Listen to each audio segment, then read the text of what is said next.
नमस्कार दोस्तों, कहानियों की श्रृंखला में आज सुनेंगे मैत्रेयी पुष्पा जी की कहानी अपना अपना आकाश। लेकिन उससे पहले मेरा आपसे विनम्र अनुरोध है कि अगर मेरे द्वारा सुनाई हुई कहानियाँ आपको अच्छी लगती हैं तो मेरे चैनल को सब्सक्राइब ज़रूर करें, लाइक करें और अपने दोस्तों और परिचितों में शेयर भी करें। बेल आइकन दबाना बिल्कुल भी ना भूलें। आज सुनिए अपना अपना आकाश। यहाँ रहते हुए उन्हें 4 महीने हो चुके थे, यह वे भी जानती थीं। 15 दिन पहले से मन में जोड़ गांठ कर हिसाब लगा रही थीं। इसकी वे अभ्यस्त हो चुकी थी। अब फिर दिल्ली जाना था बड़े बहू बेटों के पास। दिल्ली के नाम से उनकी रूह थरथराने लगती थी। एक मुकम्मल दहशत जो मन में बैठ गई थी। जीवन का एक एक दिन उनके लिए भारी हो उठा था। लेकिन अपने आप क्या कोई प्राण तज सकता है? वे उठना चाहती थी, पर उठते समय लग रहा था जैसे हाथ पांवों का अंश खिंच गया है। अब इतना जांगर कहाँ था कि झमक कर उठ पड़े। कोई उमंग उछाह हो तो बूढ़े हाथ पांव भी त्वरित गति से चलने लगते हैं। मन में हील हुलस ही नहीं तो तन भी शिथिल होता जाता है। जाने के नाम से उन्हें झुरझुरी चढ़ने लगी थी और शरीर में ठीक बुखार के पहले की सी टूटन। सामान तो रखना ही था। वे बेबस सी उठ खड़ी हुई। अलगनी पे टंगे अपने कपड़े बटोर कर लाईं, पर उन्हें तहाने की उनकी हिम्मत नहीं पड़ी। कमरे में पड़ी खाट पर तन ढीला छोड़ बेदम सी बैठ गईं। लग रहा था माथे के भीतर चक्रवात उठ रहे हैं और कानों में सनसनाहट। कुछ देर बाद खिड़की से बाहर झांकने की शक्ति बटोर वे खिड़की पर खड़े होकर पुकारने लगी, नीटू, अरे ओ नीटू। हाँ अम्मा, छोटी पौत्री ने अपने खेल में व्यवधान डाले बिना ही उत्तर दिया। अरे यहां आ रही मेरे झौरे, वे बुलाने लगी। लेकिन नीटू नहीं आई, वहीं कंधे उचकाकर रह गई। वे एक दो बार और आवाज देती रही, लेकिन नहीं, नीटू नहीं आई। वे खिसियाई सी अपने कपड़ों की तह करने लगी। दवा निकालकर रख ली। उसी के लिए पानी मंगाना चाहती थी, लेकिन मग्घर छोकरी, वे बुदबुदा उठी। फिर स्वयं ही जाने को तत्पर हुई कि बहू गिलास में पानी लेकर हाजिर हो गई। जब यहां से जाने का वक्त समीप आता जाता है तो बहू अति आर्द्र हो उठती है। यह बात वे जानती हैं। 2-4 रोज बहू बड़ी मुस्तैदी से उनकी आज्ञा का पालन करती हैं। चीजें पल क्षण में हाजिर कर देती हैं। पर नीटू अभी कहाँ जानती है कि कब अपने व्यवहार में फेरबदल कर देनी चाहिए। कभी कभी तो उन्हें बड़ा आश्चर्य होने लगता है कि इतनी अवस्था जी लेने के बाद भी वह सब क्यों नहीं सीख पाई जो कल की छोकरी इन बहुओं ने गुन लिया। वे कैसी नारियल सी बनी रहीं। ऊपर से चिकनाई मलना उन्हें जिंदगी भर क्यों नहीं आ पाया। अम्मा जी, बांध लियो सामान, इस घर का नौकर लल्लू पूछ रहा था। आज रात को ही जानो जरूरी भैया, वे अनुनय सी करती पूछने लगी कि शायद उनका जाना कुछ दिन और टल जाए। देख ले, फिर मेरी फुर्सत ना आए। टाइम तो तुम्हारो हूँ पूरो हो गयो यहाँ। लल्लू अपनी मजबूरी जताते हुए यहाँ के अनुबंध की याद दिलाने लगा। जाना तो पड़ेगा ही, वे सोचने लगी और अटैची में हाथ से तहाई 2-4 धोती, ब्लाउज, पेटीकोट निरपेक्ष भाव से डालने लगी। पर क्या करें, मन बार बार हिलक कर रह जाता वाक्यों की डोर से। अम्मा, लखिया आवेगो, कचहरी में तारीख है। सो अम्मा, चाहे दुबक के ही सही, तुमते मिलके जरूर जाएगो, गांव से आया नाई उनसे कह गया था। पर अभी लखिया की दी हुई तारीख में तो 8 दिन बाकी थे। इतना कौन रुकने देता उन्हें यहां। वैसे लखिया से मिलने का जतन तो उन्होंने खोज लिया था। चौराहे से दाएं हाथ को जाने वाली गली का मंदिर भी बता दिया था नाई को कि वे लखिया को उस मंदिर में मिल जाएंगी। पर अब कैसे? मन में अटूट बेचैनी समेटे वे बहुत देर तक चुप अडोल सी खाट पर बैठी रहीं। छोटी बहू जल्दी जल्दी खाना बना रही थी उनके साथ रखने के लिए। रेलगाड़ी का खाना अम्मा कैसे पचा पाएंगी? सो जो उन्हें पसंद है वही बना दिया है। कम से कम खा पी कर तो पहुंचेंगी उनके घर। बहू बेटे की बतलावन वे साफ सुन रही थी। इस बहू में कुछ सीमा तक तो सौहार्दता है। दिल्ली वाली बहुएं तो कुछ ज्यादा ही तिनक हैं। वे उनकी बूढ़ी ठूठ काया की सामर्थ्य असामर्थ्य नहीं पहचानना चाहती। तभी ना उस दिन बड़ी बहू ने हुक्म दिया था, अम्मा जी आज तो बच्चे चाइनीज खाने की जिद कर रहे थे, सो उसी में से आया आपको भी दे देगी, खा लेना। कहकर बहू पर्स झुलाती हुई घर से बाहर निकल गई। कैसे कैसे खा पाई थी उस अजब से भरछत भोजन को। नोन मिर्च की सिवई तो उन्होंने कभी सुनी ही नहीं। इतने बड़े जीवन में सिवैयों को उन्होंने हमेशा घी बूरे के साथ परोसा था। नूडल्स पेट में डाल तो लिए, लेकिन खाते ही पेट फूंक गया था। सिरका और मिर्च के जोड़ ने बूढ़ी आंतों को जला डाला था। अगले 2 दिन तक मरोड़ और दस्तों से पीड़ित रही थी। दोनों बहुएं फुसफुसा उठी थीं। देखती नहीं कितना पचा पाएंगी, बस खाए सिद्ध। स्टेशन छोड़ने बेटा बहू दोनों आए थे। वे चलते समय नीटू और बबलू के हाथ पर 5-5 रुपए रखाई थी। बहू उन्हें ही लौटा रही थी। अम्मा जी आप ही रख लो, आपके काम आएंगे, बच्चों को क्या कमी है। अरे बच्चन के हाथ पर धर दीजो, कहकर वे मन में कहीं उमेठ महसूस करने लगी। अकथनीय पीड़ा से अंदर ही अंदर तिलमिलाकर रह गईं। ट्रेन सीटी दे चुकी थी। लल्लू उनकी अटैची और नाश्तेदान थामे उन्हीं के पास आ बैठा था हमेशा की तरह। बेटे ने पैर छुए, उसके बाद बहू ने। बेटा होए खाने अघाने रहो, आशीष देकर वे एक पल को अनचाहे ही आनंदित हो उठी थी, सब कुछ भूलकर। फिर मन भारी हो उठा, आंखें भर आई थीं, लेकिन उनसे छुटकारा पाने की जो अतिरिक्त उत्फुल्लता बहू के मुख पर चमक रही थी, उसे देख वे अपनी अवांछनीयता पर संतप्त हो उठी। वे रोना नहीं चाहती थी, फिर भी आंसू आंखों में छितराकर एक धुंध सी छोड़ गए दृष्टि के सामने।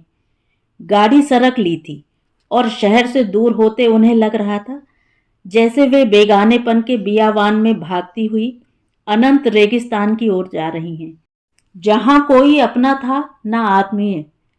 लखिया आवेगो पर लौट जाएगो कमबख्त, वे अपने आप में ही बुदबुदा रही थी। अपनी पराश्रिता पर क्रोधित थी वे। बेटों के कहने से क्यों गांव छोड़ा, क्यों अपनी देहरी का मोह तज ममता की मृग मरीचिका के पीछे भाग ली, या डर गई थी वे? फिर क्यों नहीं दृढ़ होकर खड़ी हो सकी थी बेटों के समक्ष? यह वे स्वयं नहीं आज तक जान पाई। ममता, भय और रक्त का आपसी मेलजोल खींच लाया था उन्हें यहां। अपने मनोबल की कमी पर तब से अब तक पछताती रही हैं। लखिया तो पैरों से लिपटकर कैसा हिलक कर रोया था, भाभी तू मत जाए, भाभी। क्या उत्तर देती इस बेजार होक का? बैलगाड़ी में बैठी सिसकती रही थी, सिर का पल्ला नीचे सरका लिया था। आधे घूंघट में ही बूढ़ी आंखें बरसती रही थीं। बेटों की सोच का क्या भरोसा? कलेजे में उठी सुबकी गले में ही घूंटती रही थी। वे जिस द्वार चौखट को छोड़े जा रही थीं, उस घर में सास मरने के कुछ दिन बाद ही ब्याह के आ गई थीं और नौवधू का जामा उतार ठेठ घरनी बनी गृहस्थी के उस कठिन प्रश्न पत्र को हल करने में लग गईं, जिसे उनकी सास अधूरा छोड़ गई थी। जैसी आकांक्षा वैसा ही परिणाम। वे सास से 4 हाथ आगे ही निकली थीं। गृह स्वामिनी के अभाव में जो घर करप के झुए सा बिखरा जा रहा था, उसे उन्होंने तुरंत बाहों में भरकर प्रेम रज्जू से कसकर बांध दिया था। वे पखेरुओं के कलरव से पहले उठ जाती, घर बाहर की झाड़ू बुहारू, पानी पत्ता और लीपा पोती से लेकर ढोर डंगरों की सानी पानी सब कर डालती। ससुर के लिए दातून और पानी से भरा सोने सा दिपदिपाता जगन्नाथी लोटा मोरी पर धर देती। झटक कर लखिया को जगा लाती।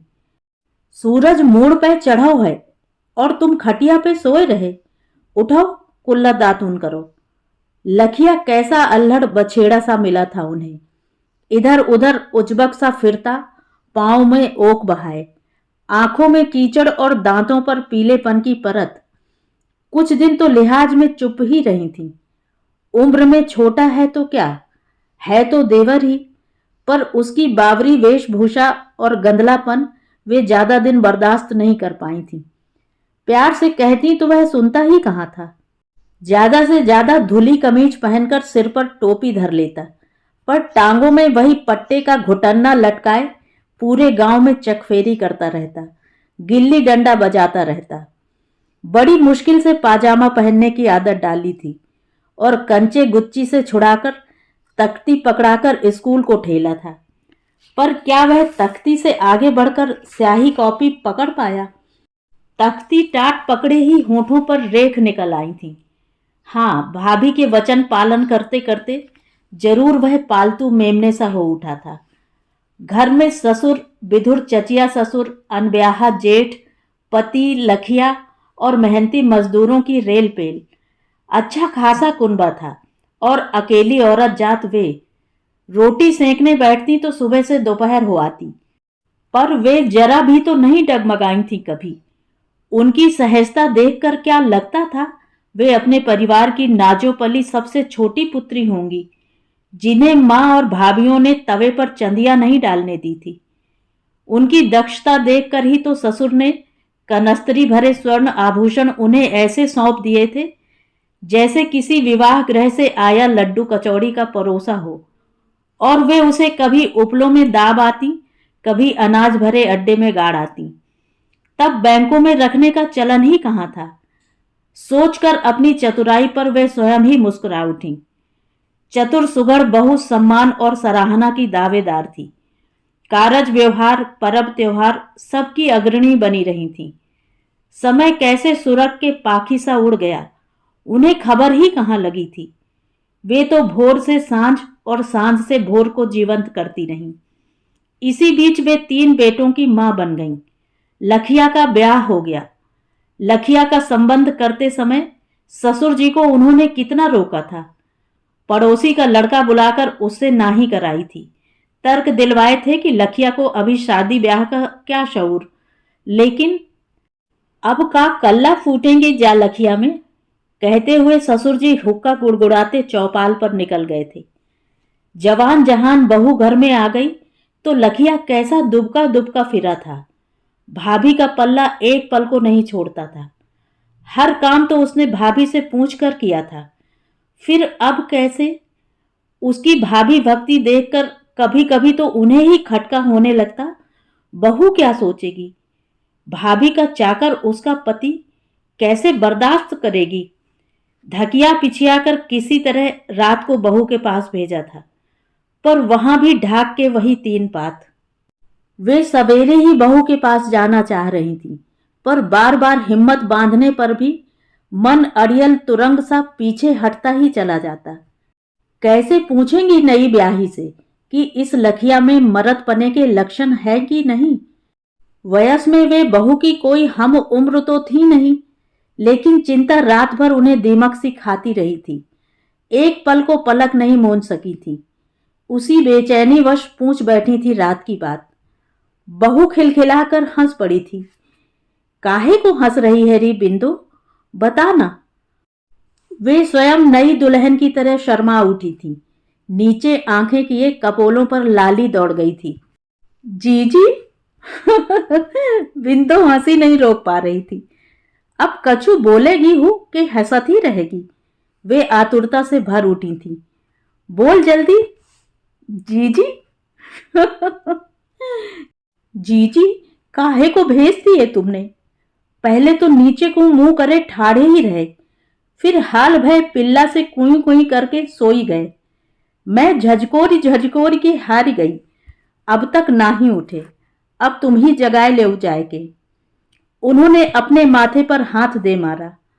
हाय मेरे राम जी, वे क्या कहती बिंदु से कि यह हौलू बिल्लाला निरा अवघड़ है।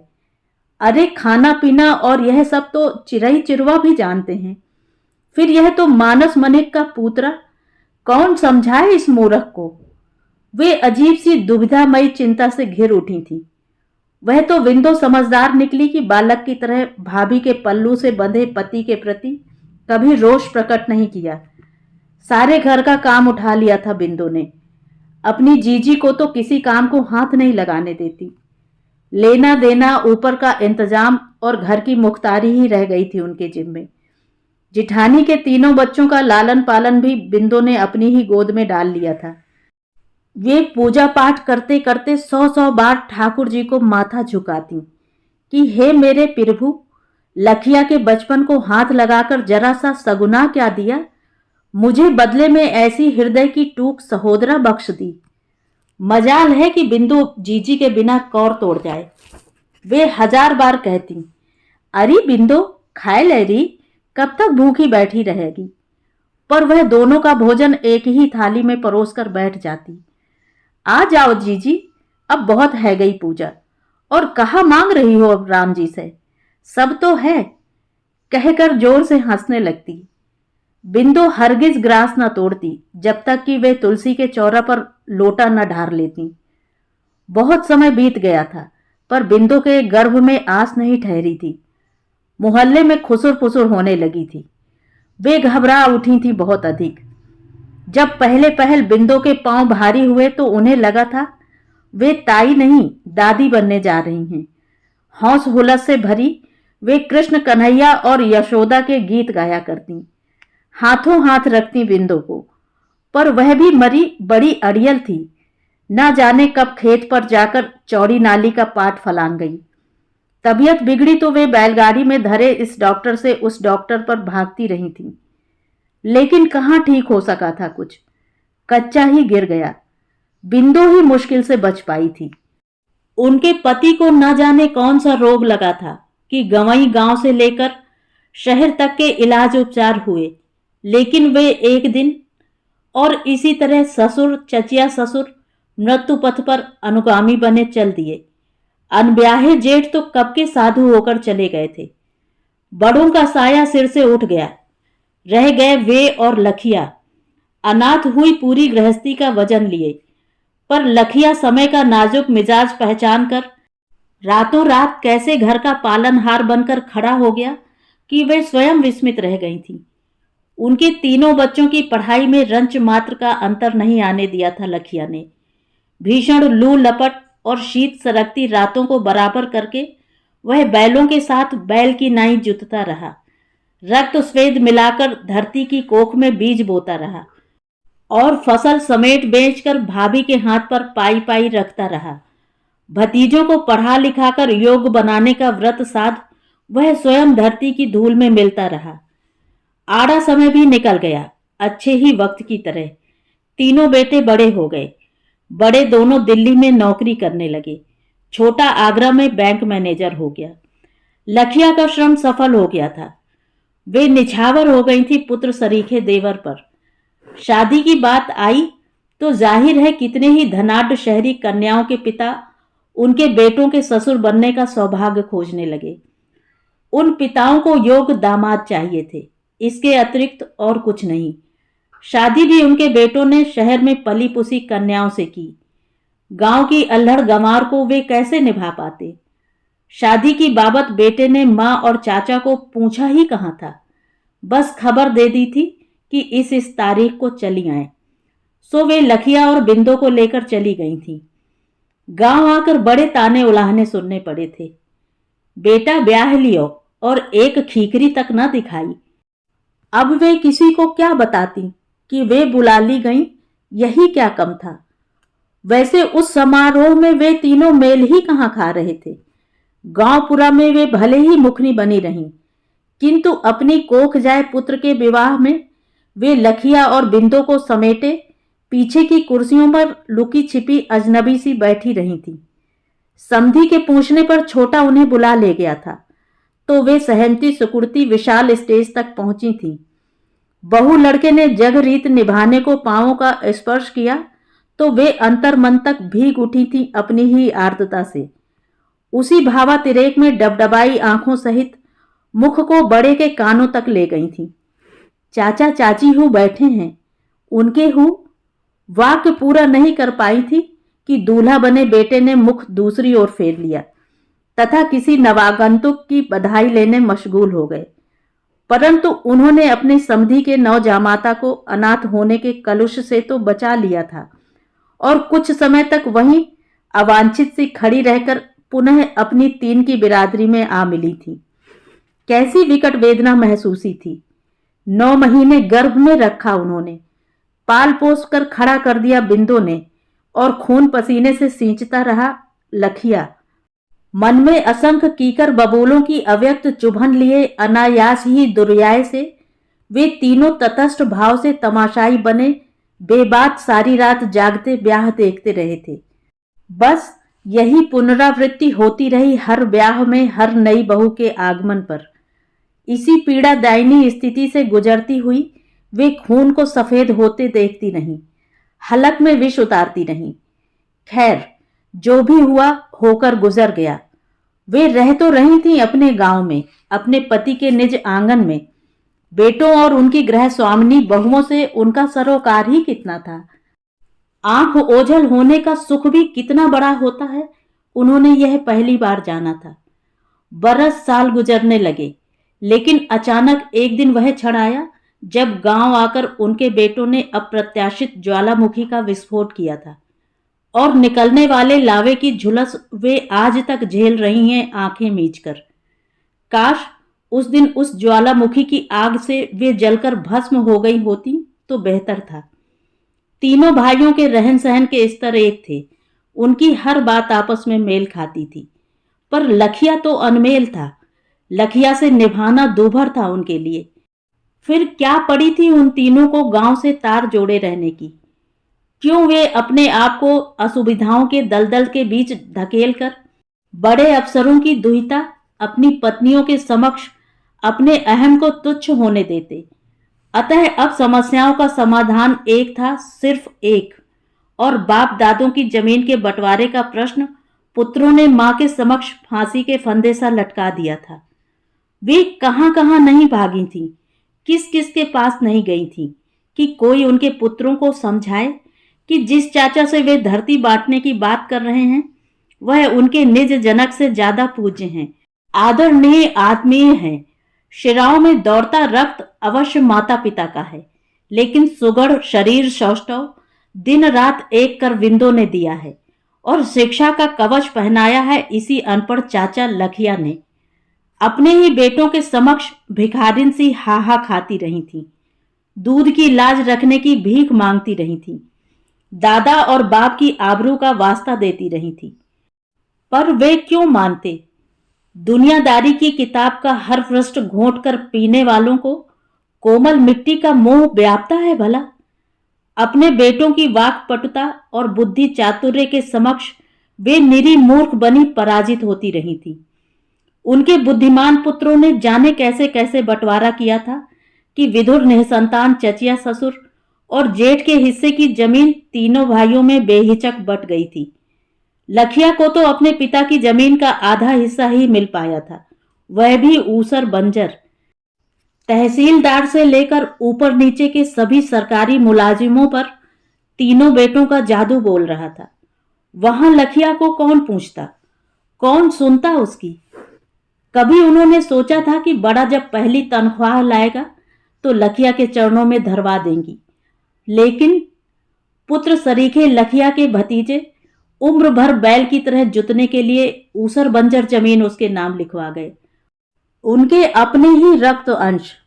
छी, वे वितृष्णा से भर गईं, मुख नहीं देखना चाहती थी कुपूतों का। क्या हुआ था उस रात और क्या घटा था उस दिन? क्या कहा था पुत्रों ने मां के कान में? मां, मां, नाराज हो हमसे? हम कोई अलग हैं क्या? आपके ही रक्त अंश, आपके ही अपने रूप हैं मां। चाचा ने बहुत सेवा कर ली, अब हमें मौका दो। इन पंक्तियों ने क्यों धतूरे का सा प्रभाव फैला दिया था उनके स्वत्व पर? सम्मोहिनी ममता कहां से चीख उठी थी चुपचाप कहीं अंदर ही, जैसे इन्हीं शब्दों को सुनने को तरस रही थी वे, इन वाक्यों को सुनने को ही जीवित थी। पर नहीं, अचानक मोह भंग कर जाग उठी थी। लखिया को समझाना भी कोरा आडंबर लग रहा था। क्या कहकर दिलासा देती? अस्त्र शस्त्र छिने पराजित योद्धा से वे और लखिया दोनों उजाड़ आंगन में निशब्द बैठे थे। बड़ा बेटा आंधी तूफान सा आया और हाथ पकड़कर उठाने लगा। चलो मां, गाड़ी तैयार है। ना, लखिया रोकने लगा तो उसे जोर से धक्का दिया था बड़े ने। हाथापाई होने लगी, गाली गलौज। चाचा होगा अपने घर का, जिंदगी भर तो मां को फुसलाए रहा, चलाता रहा बदनामियों के कांटों में। बड़ा इतना ही कह पाया था कि चलूंगी, चल। चीखती हुई वे घर से बाहर हो गई थी। लखिया उस घिनौने वाक्यवान संधान से पीड़ित विस्मित सा वहीं का वहीं खड़ा रह गया था। उस दिन वे जान गई थी कि औरत आखिर में औरत ही होती है। हाथ की लकीरों की तरह अमिट रिश्तों में बंधी हुई भी महत्वहीन, स्वत्वहीन। उम्र के किसी भी पड़ाव पर लांछनों का अचूक बाण उसे घायल कर विवश बना सकता है। वे अपने चारों ओर बने कुचक्र के जाल में बिद्ध मृगी सी विवश चली आई थी, मर्यादा का अतिक्रमण करने वाले पुत्र के साथ। लखिया से अपने को छुड़ाती हुई बिलखता छोड़कर। बड़े के साथ उन्होंने नहीं रहना चाहा था। मझले ने ही उन्हें रखने का जिम्मा अंगेज लिया था। बेटे ने मां को राजधानी का एक एक कोना घुमा फिराकर कटु स्मृतियों को उनके मन से निकालने के भरसक प्रयत्न किए थे। आज बिरला मंदिर, आज कुतुब मीनार, छतरपुर लोटस टेम्पल, चिड़ियाघर, इंदिरा गांधी की समाधि, राजघाट और न जाने कहां कहां। महानगर की गरिमामयी भव्य इमारतों को देखकर वे कैसी बावरी सी हो गई थीं। कहां गांव के लिपे पुते 50-100 घर और कहां महासमुंदर सा शहर दिल्ली। कोई सीमा नहीं थी उनके कुतूहल की। हर चीज अचरज भरी लगती। बिंदो देखती तो यहां से हटती नहीं। बिंदो की याद आते ही उन्हें अपने कमरे के नरम गद्देदार पलंग पर कांटों की नोकें छूने लगती। भीषण गर्मी में कूलर की शीत बयार उन्हें अपने चबूतरे पर नीम तले की छांव बनकर बेचैन कर जाती। पुत्र और पुत्र वधू उन्हें उदासी से बाहर खींचने का प्रयत्न करते। उस दिन कार में दौड़ती घूमती हुलस उठी थी। कितनी कुतुब मीनार हैं रे दिल्ली में? मां एक ही है, फिर जी का है? ये तो मकान है, होटल हैं, बेटे ने स्पष्ट किया। इतने ऊंचे पे को राहत होएगा? वे अचरज कर रही थी। ऐसे ही घूमते फिरते एक दिन वह कागज भी सामने रख दिया बेटे ने, जिस पर उन्हें दस्तखत करने थे। पूरे 1 लाख की जमीन है। मां का क्या भरोसा, झट चाचा के नाम लिख देगी। After all she has soft corner for him, बड़े ने मझले से कहा था। मां लगाओ अंगूठा। मझले ने अंगूठे पर स्याही लगाने की तैयारी कर ली, लेकिन उन्होंने चिंकू से पेन मांगकर टेढ़े मेढ़े अक्षरों में बड़े मनोयोग से लिख दिया, कैलाशो देवी। उन्हें क्या पता था कि यह लिखावट उनके नाम चढ़ी 10 बीघे जमीन को भी छीन ले जाएगी और आज से उनका बुढ़ापा रेहन चढ़ जाएगा अपने ही बेटों के घर, किलस किलस कर चुकने को। ससुर ने कितने चाव से उनके नाम यह जमीन की थी, और आज वह भी लखिया के साथ जो उनके बेटों ने किया, उसी आवृत्ति से वह भी ढक दी जाएगी। ऐसा वे कहां सोच पाई थी। मां बेटे के शाश्वत संबंधों के बीच आने वाली स्वार्थपरता को मापने का पैमाना किसी जननी के पास होता ही कहां है। जमीन बेचकर बेटों ने आनन फानन पैसे बना लिए थे और बिना किसी विवाद के आपस में धनराशि बांट ली थी।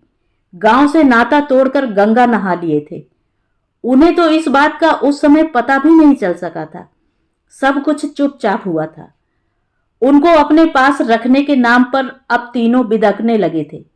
हिस्सा तीनों का बराबर था तो उनकी रोटियों की जिम्मेदारी एक क्यों लेता। तथा कथित बुद्धिजीवी उनके पुत्र भावुकता की प्रवाहनी को चातुर्य के अंकुश से बांध पाने में सक्षम निकले थे। अतः यह मामला भी आसानी से सुलट गया इस नई युक्ति से। अब हर 4 महीने पर उनका बिस्तर एक घर से उठाकर दूसरे घर में पटका जाने लगा। उनसे बिना पूछे, उन्हें बिना बताए ही उनकी विदा की तैयारी होने लगती, बड़ी उत्साहित प्रसन्नता के साथ। कुछ दिन बाद ही वे समझ पाई थी कि बेटों ने उनके जीवन के शेष रहते दिनों को भी आपस में बांट लिया है। जमीन की ही तरह शांति से 4-4 महीने में खंडित करके जीवन के शेष सालों को विभाजित कर दिया है। अब 4 माह से एक दिन भी अधिक वे एक घर में नहीं रह सकती थी, क्योंकि इनमें से कोई भी घर उनका अपना गांव वाला घर नहीं था। यहां बिंदु नहीं रहती थी जो थाली परोसे उनकी प्रतीक्षा में सूखती रहे। यहां उनकी अपनी पुत्र वधू थी जो खाने की प्लेट किसी तरह नौकरानी से उनके ही कमरे में पटकवा देती थी, क्योंकि उनमें टेबल मैनर्स नहीं थे। और न यहाँ लखिया था जो भाभी की गांठ में बंधा इर्द गिर्द चकफेरा खाता रहे। यहां उनका पुत्र रहता था जो मां के कमरे की ओर आना जरूरी नहीं समझता था। यही किस्सा तीनों बेटों के घर का था। किसी का राई कम, किसी का रत्ती ज्यादा। बहुओं से मिला तिरस्कार उन्हें इतना नहीं सालता था जितना गमगीन करती थी बेटों से मिली उपेक्षा। अनवरत दारुणता के चक्र में फंसी वे किसी निर्गम पथ को खोज नहीं पा रही थी। वे सारा दिन बैठी ऊबती थीं, उबासियां लेती रहती, सोचती रहती। गांव में मरा दिन भी कैसी कुलांचें भरता हिरन सा भागता आता और आंखों से ओझल हो जाता। यहां तो पहाड़ सा दिन, जुगसी रात। कोई क्या करे, कैसे काटे। ड्राइंग रूम में टीवी वीडियो चलता रहता तो वहां जा बैठती। पहले तो कुछ पल्ले ही नहीं पड़ता था, लेकिन यदि हिंदी में कुछ आ रहा हो तो थोड़ा बहुत समझने की कोशिश करती। बीच में टोका टाकी भी कर देती, पूछ लेती। सबको नागवार गुजरता, पर बच्चों और बहू के भ्रकुटी वक्र को क्या वे समझ पाती। वे तो जिज्ञासु बनी पूछती ही चली जाती। ऊपर से मिलने जुलने वाले, कभी बच्चों के कभी बहू बेटों के, उनके बीच बैठी वे सभी को कैसी बेमानी लगती। बहू चिड़चिड़ी होने लगती। एक दिन तंग आकर कह ही बैठी, अम्मा जी कोई आ जाए तब तो अपने कमरे में उठ जाया करो। गांव में क्या टीवी ही देखती थी? कुछ आपके लायक आएगा तो बुला लेंगे। वे मरमाहत हुई कमरे में चली गई थी। बहू क्या जाने कि गांव में क्या था। उनका स्वनिर्मित स्वर्ग था जिसमें बिंदो थी, लखिया था और थे सभी ग्राम्य जन। यदि यह टीवी गांव में होता तो बहू देखती कि इसके सामने 500 आदमी बैठे होते, बेरोक टोक, हर्षित उल्लसित। खैर, वे अपने कमरे में कैद हो गईं। न कहीं निकलती, न किसी से बोलती। भोजन जैसा भी मिल जाए, जब भी मिल जाए, स्वीकार्य था। देर से मिले तो खाली पेट के आंतों की ऐंठन और ऊल जलूल हो तो पेट में हुए अफारे को चुपचाप झेल जाना उन्होंने सीख लिया था। पल पल टीसने वाले घाव अंदर ही अंदर बहने को अपने अंतर में कहीं गहरे गाड़ दिए थे। जब यहां से आगरे गई थी तब तो फिर भी उन्हें चैन ही मिला था। दिल्ली का भाए भाए करता कोठी के अंदर का वह कमरा तो उन्हें किसी कारागार से कम नहीं लगता था। आगरे में छोटी बहू सीधी लाठी सी तो हर वक्त खड़ी नहीं रहती थी। कुछ मोह माया तो थी उसके हिये में। आसपास गीत ढोलक की आवाज शादी ब्याह की सी हुलस जगा देती मन में। अपनी बोली बानी दुखते मन को कहीं सहला तो जाती थी। नाई धोबी गांव से आते ही रहते। नाई ही तो कहने आया था उनसे कि लखिया के यहाँ बेटा हुआ तो वह सीधा दिल्ली गया था रेल में बैठकर। पर बड़े मजले किसी का घर उसे मिला ही नहीं। पूछता पाछता बड़े के दफ्तर पहुंचा था सो बड़े ने उससे मिलने से साफ इनकार कर दिया। एक चिट्ठी लिखाकर दे आया था दरबान को अपनी भाभी के लिए और कह आया था साहब की मां को दे देना कृपा करके। लेकिन उन्हें चिट्ठी मिली कहां? मिलती तो क्या वे रुकती? कैसे भी नहीं। अम्मा, लखिया 10 टौन के दिन उलम उलम के देखत रहो, कै मती भाभी आवें। बड़ी देर में दावत बैठारी वाने। नाई की बात सुनकर वे कई दिनों तक सहज नहीं हो पाई थी। लखिया के बेटे के ही सपने देखती रही थी। अम्मा जी फरीदाबाद आए गयो। लल्लू की आवाज से उनकी तंद्रा टूटी। बटोरी हुई विगत यादें इधर उधर छिटक गईं तो धोती की छोर से उन्होंने अपनी गीली आंखें पोंछ डाली। पानी पीना चाहती थी। इशारा करके पानी मांगा। लल्लू ने साथ लाई सुराही से पानी उड़ेलकर उन्हें गिलास थमा दिया। दिल्ली आकर बड़े के घर रहने की बारी थी उनकी। वे सीधी अपने कमरे में चली गईं सामान समेत। उन्होंने बेहोश माहौल में भी बच्चों को पकड़कर उनके सिर हिला दिए। बच्चे निर्लिप्त भाव से उन्हें देख अपने अपने कामों में लग गए। बेटे बहू के सपाट चेहरे देखकर वे अनमनी हो उठी थीं। रात को मझला बेटा भी आ गया था। वे रात्रि भोजन के लिए मना कर चुकी थी। जो कुछ छोटी बहू ने रखा था वही खा लिया। रात को नींद लग गई। ना मालूम ऐसी गहन निद्रा उन्हें कैसे आ गई। आंख खुली तो सवेरा था। उन्होंने अपनी अटैची खोलकर कपड़े निकाले और अलमारी में रख दिए। वे बड़े मनोयोग से यहाँ रहने की अभ्यस्त होने के प्रयत्न में लगी थीं, ठीक उसी बच्चे की तरह जो परीक्षा के दिनों में बेमन उबाऊ किताबें पढ़ने का प्रयत्न करता जाता है। स्नान कर पूजा करने बैठ गईं। बड़ी देर तक ठाकुर जी के गीत मन ही मन गुनगुनाती रहीं। जा विधि राखे राम ताहि विधि रहिए। पूजा से उठी ही थी कि लल्लू ने पुकार लिया, अम्मा जी, पूजा है गई होए तो आ जाऊं? आ जा लल्लुआ, वे लाड से बोली। वे पलंग पर बैठी थी। लल्लू नीचे आकर बैठ गया। अब जाए रहे हूं अम्मा जी, कछु कहनी तो ना है? का कहनी है रे मोए अब? वैसे अब तो तुम बंगलौर जा रही हो, सो खूब बजाइयो घंटरिया और खूब मनइयो अपने ठाकुर जी। भजन कीर्तन की पूरी छूट है, वहां कोई न रोके तुम्हें।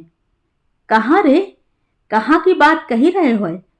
वे अचंभे में पड़ी पूछ रही थी। भाई बंगलौर की, तुम्हें नाय पतो सो? राती दोई भैया बात करी रहे कि बहुत परेशान करन लगी है अम्मा। सब बहुएं दुखी है गई हैं इनते, सो इन्हें मई करे आओ। खच्चा की बात है सो भेजत रहेंगे। आश्रम में जाओगी अम्मा जी तुम? मैंने सबरी बात सोनू भैया ते पूछ लई। अकेली परी परी अकुताई जाओगी, वहां न कोई अपनो न जानी पहचान को। सुन्न सी रह गई वे स्तब्ध। इतनी अवांछित क्यों पड़ी हैं यहाँ? क्यों जाती हैं मझले के घर और छोटे के आगरे? क्यों क्यों? अंतर की ज्वाला पूरे वेग से शिखरान्वित हो जलने लगी थी। सांसों की धौंकनी उच्छ्वास छोड़ रही थी। छाती में सुरगन से उठे धुएं के गुबार घुमड़ने लगे थे। इतनी पराई कि मां के लिए वनवास की तैयारी कर दी उनके अपने ही बेटों ने। लल्लू, आज मती जाए बेटा, मेरी आखिरी विनती सुन ले। वे लल्लू के समक्ष घिघिया रही थी, भीख मांग रही थी उससे एक दिन की, केवल एक दिन बस। रात को बहू ने सास के बंगलौर जाने की पूरी तैयारी कर दी। जरूरत की हर चीज, घंटी, सुमिरनी माला, ठाकुर जी, उनकी पोशाक और वांछित सब वस्तुएं। भेजने को तो उन्हें वृंदावन भी भेज सकते थे, लेकिन वृंदावन पास है, वे लौट सकती थीं। इसी कारण सबने मिलकर बंगलौर का चुनाव किया था। कोई पूछेगा तो कह सकेंगे उनका मन भगवत भक्ति में रम गया था, सो गृहस्थी का मोह त्याग गई। कितना आसान तरीका मुक्ति का, उनकी और परिवार की, दोनों की। रात को अम्मा जी ने लल्लू से क्या कहा क्या सुना, किसी को कानों कान भनक नहीं लग सकी थी। सुबह सूरज चढ़ चुका था। बड़ी बहू बेटी पीते पीते प्याला हाथ में लिए पीछे के लॉन में आकर कुर्सी पर बैठ गई। अम्मा जी इस समय तक तो नहा धोकर पूजा पर बैठ जाती थी, मगर आज कहीं से कोई आवाज नहीं। न हरि नाम जपने की गुनगुनाहट, न घंटी बजने की टिन-टिन और न अलगनी पर फैले अधनिचुड़े से कपड़े। कमरे में झांक कर देखा तो सलवट विहीन बिछावन ज्यों का त्यों पलंग पर पड़ा था। सामान करीने से अलमारी में रखा था। बाथरूम झांक कर देख लिए, इधर उधर नजर मार ली, पर कहीं नहीं। आखिर कहाँ गई सवेरे ही सवेरे? अचरज भरे अंदेशे में डूबी बहू अपने पति को जगा लाई। बरामदे में लल्लू कंबल ओढ़े जमीन पर लुढ़का खर्राटे ले रहा था। बड़े ने लल्लू को झचकोर के जगा दिया। घबराकर मझले को फोन किया तो वह भी जल्दी से आ गया। चारों ओर खोज पुकार होने लगी। नुक्कड़ के पान वाले से पूछताछ कर ली। सभी आश्चर्य में डूबे उनके गंतव्य का सूत्र छोर पकड़ने की कोशिश कर रहे थे। थाने में रिपोर्ट तो लिखवाते, बड़ी बहू ने सुरक्षा का दृष्टिकोण अपनाते हुए कहा। दोनों बेटे कार लेकर थाने की ओर भागे। लल्लू मुंह बाय सब देख रहा था। और मन ही मन अनुमान लगा रहा था कि अब तक तो अम्मा जी गांव पहुंच चुकी होंगी। तो ये थी कहानी। कहानी आपको कैसी लगी कमेंट करके ज़रूर बताएं।